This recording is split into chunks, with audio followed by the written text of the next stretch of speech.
পদত্যাগ করার আহ্বান জানাই। এই বলে আমি আমার বক্তব্য সরকারি আসাদ মাউন্ট ছাত্রদল কর্তৃক আয়োজিত আজকের এই বিক্ষোভ।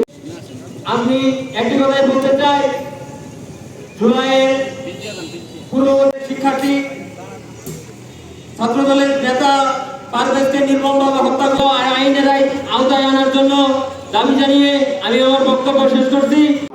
এর থেকে সস্তা আমার জানা মতো আর কিছু নেই।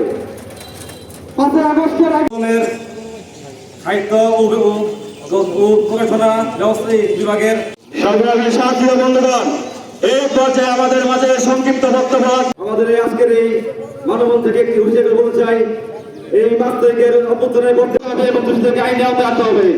ধন্যবাদ। নিয়মিত ছাত্র মোহাম্মদ আলম মাহমুদকে তার বক্তব্য রাখার জন্য অনুরোধ জানাচ্ছি।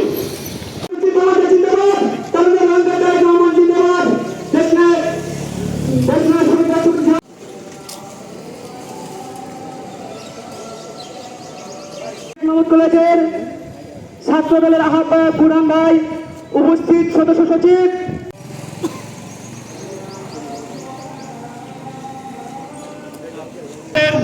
ছাত্র দলের যে ভাইকে হত্যা করা হয়েছে তার প্রতিবাদে যে ছাত্র দলের ভাইয়েরা তার কাছে গিয়েছে, তাদেরকে আশ্বস্ত না করে বিচি মহোদয় ছাত্র দলের ছেলেমেয়েদেরকে উল্টা বকাঝকা করেছে।